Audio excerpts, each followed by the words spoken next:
fantastic. So I'm here today to speak a little bit about my journey of creating without constraints.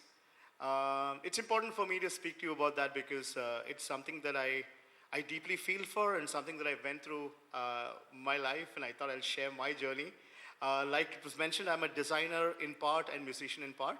So both my journeys are sort of similar because it's a creative journey, and they have very similar opportunities and challenges. So let me speak a little bit about what I have learned through my life, being both as a designer, as a musician, in terms of how do you create despite everything that comes your way in your creative journey. So I will try to keep this as 3 to 4 things that I want you guys to just absorb from my journey, and everybody's journey is different, so mine will be different from yours. But it's important to know how my journey impacted my creative process, and some bit of that might just help you. So to start with, the first point I learned in my creative journey is what is beautiful, what is not beautiful is not beautiful. So the first thing that a lot of people, especially engineers, are generally taught is that beauty is subjective. The first thing to know is that beauty is not subjective. We are all deeply inspired, attracted, and we are all very influenced by beautiful things. So what is very important in your creative journey is you should have creating something beautiful as an important purpose in your creative journey. This could be anything. It could be writing a song, it could be writing poetry, it could be about writing code, I do not know. But it's important to understand that unless you have an innate wish to create something beautiful, you will not create it beautifully.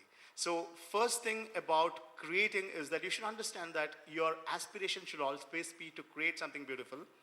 It will be perceived differently by different people. Like, what is very beautiful to one person may not be very beautiful to somebody else. But what is important is to always remember that it is important to create with a purpose of achieving something really, really beautiful. How do I quantify this? Because I'm in an engineering college, I can take an example. So a lot of us actually are very objective people.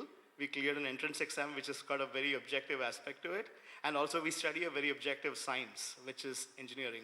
So through the 4 years, and then when we come out, we are generally taught that life is very binary. There are problems, and then there need to be solutions. And we get very bound to this principle that eventually everything just needs to be solved.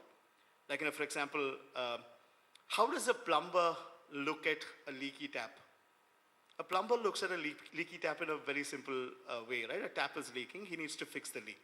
That's called problem solving. A lot of us generally think fixing the leaky tap is enough.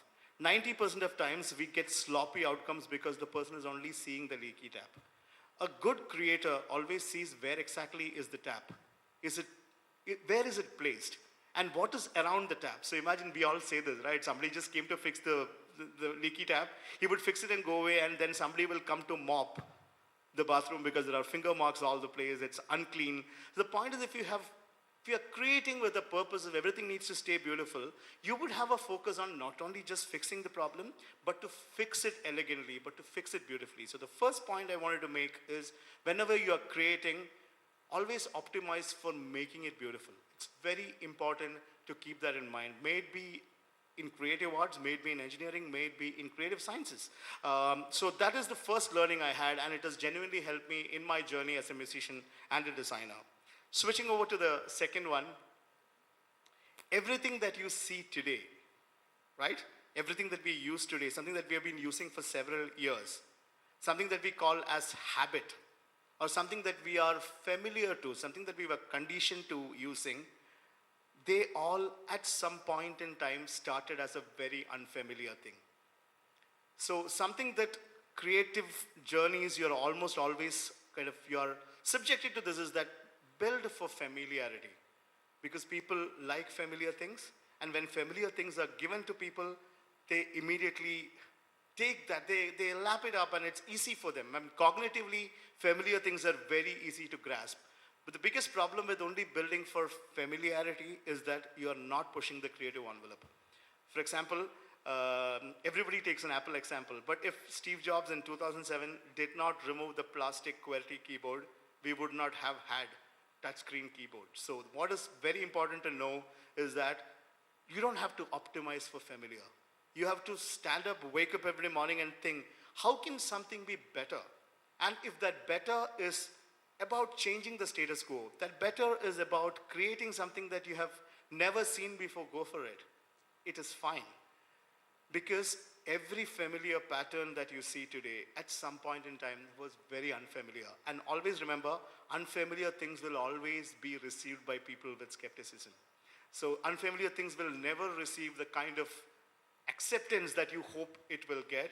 But the point is, it's important to rid yourself of that anxiety, and you should be able to create something unfamiliar with the perspective that it is innately going to change the way people use that creation.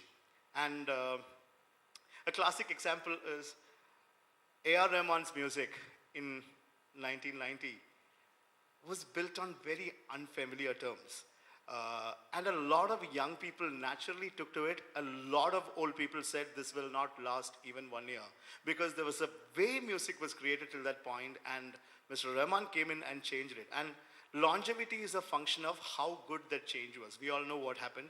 Mr. Rahman has been in the industry for almost 30 years. Right now he's still creating and he's still pushing the envelope. So what is important is your instant gratification if you create something new may not be there, but it's still very important to say that I believe in this is going to innately make a difference, so I'm going to work myself through to see this through, so that the instantaneous appreciation that you get to creating something which is unfamiliar is not stopping you from creating it. The third one I have learned is, everybody, this is common, right? My dad says his era was the golden era. My grandfather says his era was the golden era. Now, I'm standing in front of you. It's highly likely I will say my time is the golden era. And when you probably become my age, you're going to say your time is the golden era. The problem with golden eras are that there is no such thing. We all live in today. And it is natural for us to feel that the time we were young, the time when we were actually creating and doing things was the best time. It's very common in music.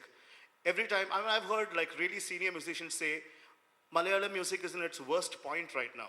Because those were the days. 90s were the days when great music was created. They had great longevity. The point is, you haven't gotten a buzz from 90s. That's not your problem. That's not my problem.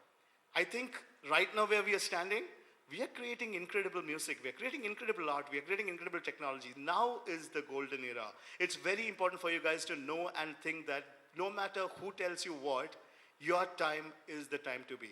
Right now is the time to be. If you guys think you can make a difference today to what you're doing, you don't have to be worried about what was the golden era. Because the golden era is just a shifting goalpost. It is just a moving paradigm. And as years pass, we'll always realize that there was some golden era in everybody's life. So if anybody told you that those were the times, just stand up and say that, no, those were the times for you. These are the times for me. So there's the young people in this room. I just want you to always remember that now is the golden era for you guys to make most out of it. Create without fear, because this is the time to create what you believe is right for you. Third one is, everything previous was always better, is what I've learned. It's very common. Whenever you give something new to somebody, a large percentage of people will say the previous one was better. But if you observe carefully, when the previous one happened, they said the same thing. The previous one was better. When the previous one happened, they said the previous one was better. It's an innate human problem. Whenever something is created and given, you will naturally start finding more value in what it was and less value on what it is. You have to overcome that, because if you actually started thinking like that, no innovation is ever possible.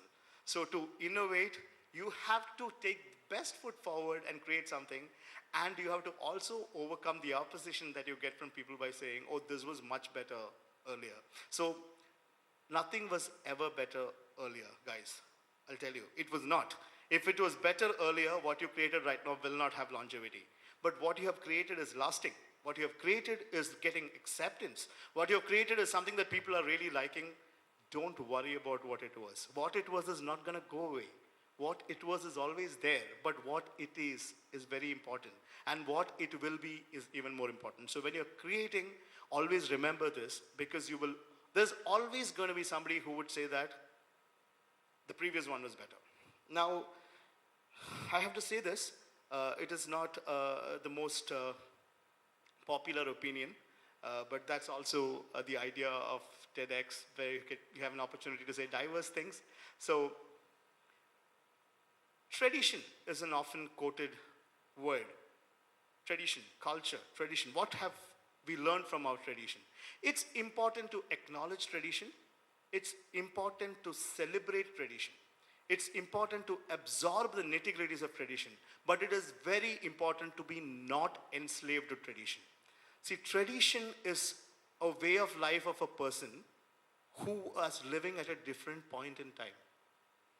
It's important to know that what was created at that point in time was a net outcome of a lot of people coming together and creating something, and it has been passed down through generations because it has got some significance. Do not confuse that significance to servitude. You don't have to have a personality of servitude to tradition, because tradition is just an extension of how people lived, or how people reacted to situations, or how people acted. So it's important to be not enslaved to tradition. Tradition is to be acknowledged. Tradition should be followed basis its viability on here and now, the day you live, and traditions should be fearlessly questioned if it is not making sense today. So don't be enslaved by what it was. The second thing which is very important to understand is, dead people can't hold you ransom for what you do today. Sometimes tradition is executed like that. Like, this is what they did, and somehow you're not allowed to change it. The first thing to know is that somebody changed it at some point in time. That's how we have gotten till here. Our grandfather didn't dress like this, or maybe he did, but clearly yours did not probably. Our previous generations did not do what we do. They did different things and they were fine. And trust me, you're fine too. So somehow, if any time you're actually creating or bringing about change, there's always going to be a bunch of people who are averse to change, who are going to piggyback on this largely non-quantifiable aspect called tradition and hold you back. Tradition should take you forward. Tradition should facilitate your journey forward. Tradition should actually enrich your knowledge to actually create better things. It should not hold you ransom. It should not innately stop your progress. It should not stop you from thinking. So it's very important to fearlessly stand and evaluate how much is tradition helping you in your journey forward, and clearly take away those aspects of tradition that is pulling you back, that is taking you behind in time, that is stopping you from making the rightful progress that you need to make. So that is the other important aspect to know. And the final one that I want to bring to you guys is that make mistakes when you're creating. Do not get very conservative when you're young. As you get older, naturally, you tend to become more conservative. It is just very evolutionary. Conservatism starts kicking in as you get older. But when you're very young, you can be very sure about things that you're doing, and trust me, you will make mistakes. And first thing to tell yourself is making mistakes is fine. Making a lot of mistakes is fine, because if you don't make them, you would not know from the right and the wrong. But there's only one thing to remember here when you're actually making mistakes. Wake up and make a fresh one every day. Do not make the same one every single day. The problem with mistakes is that we don't tend to learn. Instead, our ego takes over. We made a mistake, it did not work. We just become very nonchalant about it and say, I'm going to try this again. I'm going to try this again. It's important to introspect and say that, okay, this is not going to work, so I'm going to do this differently, and I'm going to make a fresh mistake every day morning. And more fresh mistakes you make, more perspectives you will generate, more insights you will get, and it will make you a better person. So in your creative journeys, whatever that may be, it is important to tell yourself that many things that you're going to do is not going to work. It's not going to make sense. It will be criticized. And in today's world, where you get cancelled for pretty much doing something that does not appeal to popular sentiment, you are bound to get severe opposition on things that you do. And that is the time and era that we are living in, but it's important to see yourself through that. It's important to tell yourself that I'm going to try. And to summarize, if you may, creativity is an innate gift that all of us are born with.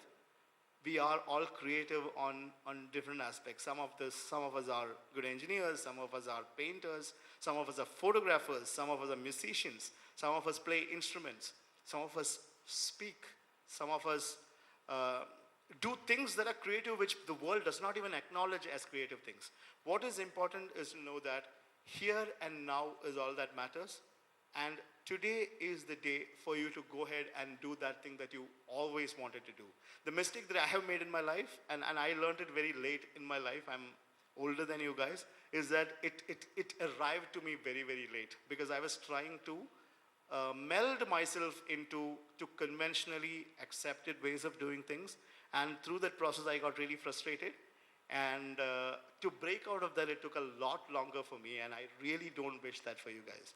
I think if you wake up today morning and you feel very strongly about something, if you want to create something, if you want to do something, here, now, and today is the day to do that. And failing to achieving what you really set out to do is not a deterrent to you wanting to do it. So if you fail today, it's okay. You can try that again tomorrow and you're going to make it. And always remember, there is always going to be two parts to all solution. Like, nobody has ever created that works for everybody. Like, nothing in this world has ever worked for everybody. So if somebody tells you it has to work well for the entire universe, trust me, no product, no art, no solution, no technology that has ever been created in the history of mankind has worked for everybody. But when you actually try to make something work for everybody, it's important to remember this. There's no harm in making it. You will almost always only middle it. Because when it has to work for everyone, you're naturally pulling it towards the average. That's something that we engineers clearly understand. When you're pulling something towards average, you always should remember that you're actually hitting it in the middle. But sometimes if you create something that works phenomenally well for however small that cohort is, sometimes you will create something so meaningful, so revolutionary, and so different that a lot of people who did not get it in the first time will eventually get it. Classic example is my dad using Facebook right now. It was not created for him. It was never created for him, but he's fine with it. The same goes to my mom using a touchscreen phone right now, using WhatsApp to send a location. It was not created for her, but people learn, people understand. So summarizing, humans learn. Never, ever, ever, ever doubt the human ability to learn and advance themselves as a species. So be fearless, go create. If somebody doesn't get it today, I promise you, they're going to get it tomorrow at a later point in time. I wish you all the very best. And when you're creating, always remember the constraints are going to exist. It is important for you to stand up and create without those constraints, which will make you a better creator. Thank you so much. Have a good day.